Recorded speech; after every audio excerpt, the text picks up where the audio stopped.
ichingizlardan nima o'tayotgan bo'lsa Alloh taolo bilib turadi deydi.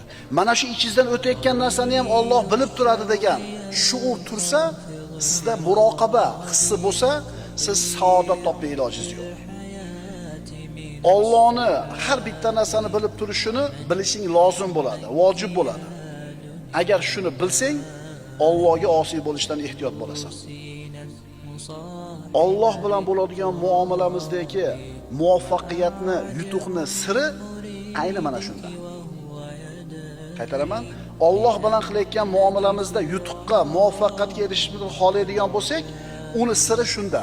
Alloh meni doim ko'rib turadi, doim bilib turadi. Ikkinchi oyat. Astagfirullah. Va kana Allohu ala kulli shay'in raqiba.